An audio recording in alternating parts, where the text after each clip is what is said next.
This Sunday marks International Women's Day. But have the words woman and women become outdated or even offensive? Earlier this week, Sefton Council in Merseyside flew flags outside 2 town halls with the dictionary definition of the word woman, that is, adult human female.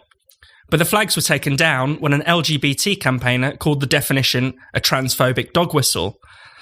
At Leicester University, students are celebrating International Women's Week, but the E in women has been spelt with an X, making it unpronounceable. The Edinburgh Science Festival has dropped the word woman entirely. A blurb for an event on women's periods described the female sex as people with uteruses. Ella, you're a proud WMXN. What's going on here? Joanna Williams, who wrote the article, her column on Spiked this week about this particular nonsense issue of replacing women with WMXN, and myself have time and again criticised the concept of International Women's Day because it's a nonsense day, because it's usually about some kind of claptrap, from the UN and women coming out and either crying or hugging each other. But if you're going to erase women and woman as a word and a concept, it starts to make me think that there might be some worth in an International Women's Day. If anything, just as a 2 fingers, how dare you try to do this, to the small but vocal minority of nuts trans activists. Yeah. At this point, if you are not allowed to use the word woman to describe women, there is a big problem going on. And the interesting thing is as Joanna points out in her article, the reason why that flag was taken down in Sefton Council, the dictionary definition is being used by quote unquote TERFs, women who are critical of the whole transgender issue, as a kind of a provocative thing. But to say it's a dog whistle, like refer to them as dogs, is a problem in itself. And the 2 people that complained to get that flag down were blokes. So essentially what you have is a situation in which 2 blokes have cancelled International Women's Day representation of women in Merseyside. There's something really wrong going on there. On a more general point, International Women's Day is a nonsense, and the theme this year is equal for equal, and women are supposed to do this like weird hand sign and tweet about it, and it's the same kind of stuff. It's all about how many CEOs are women and FTSE 500 and blah, blah, blah. But there are serious issues that women face in terms of their freedom, in terms of abortion rights, in terms of access to childcare, all these things.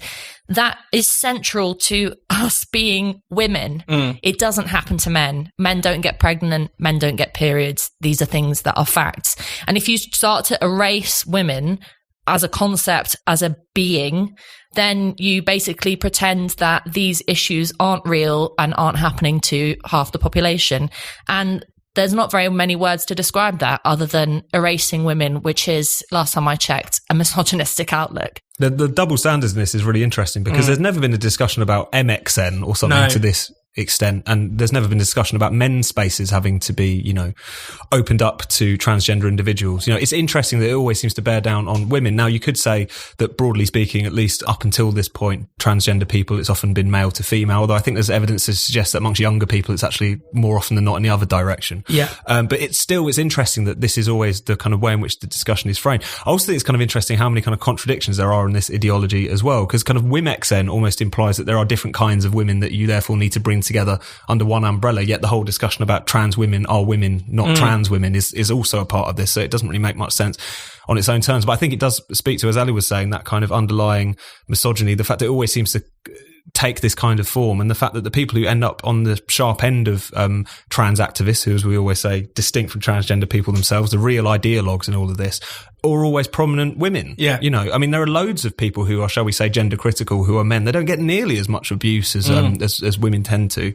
The discussion around people being silenced on campus, that focus almost exclusively around female academics and feminists. The sorts of stories they have, whether it's Selena Todd being given security detail to go to her lectures, or Rosa Friedman at Reading being violently kind of threatened actually on her own campus by a male student. All of this kind of stuff, I think, really speaks to that kind of underlying aspect to it. So a lot of this is kind of silly and ridiculous and, will strike a lot of people as very strange, but there is a very dark underside to a lot of this as well, which is always worth pointing to.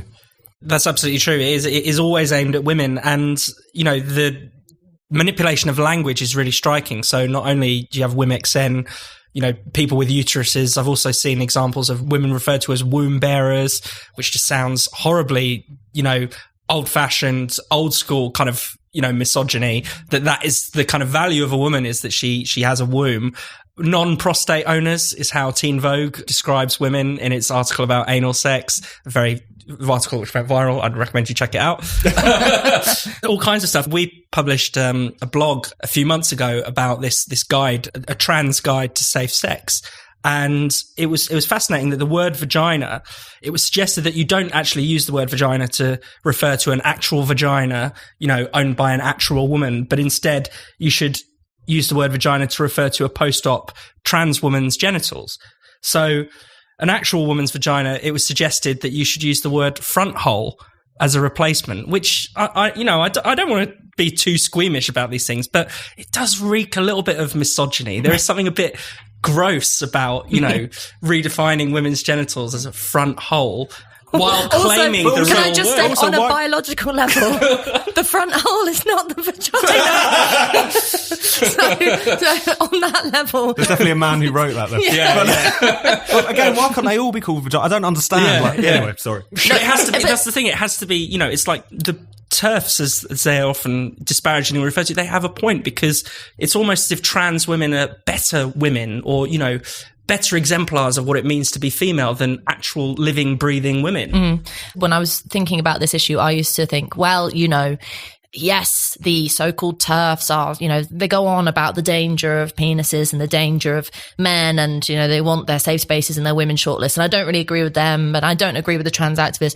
And the more this goes on, I just think you have to genuinely pick a side, like Suzanne Moore in The Guardian did, and say, genuinely, enough is enough. If you have credible, sensible, intelligent academics from Oxford University being banned from women conferences that they have been attending for years, and not only banned but tipexed out of programs simply because they have a view that you should defend the idea of woman as a concept, then I mean, Christ, this is dangerous territory. And the point you made about language, Fraser, is really interesting because it's propelled so quickly.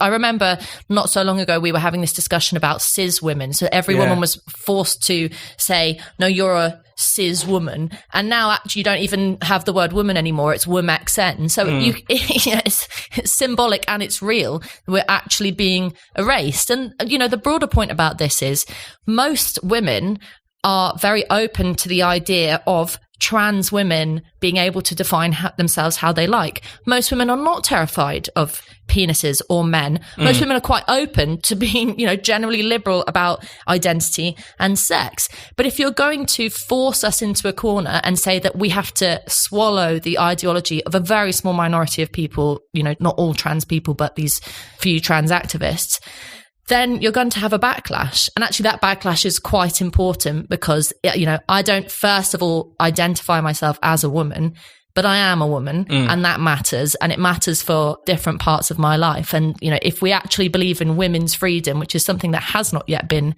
fully gained, then you have to push back, pick a side, and pick the side of fighting against the erasure of women from public discourse.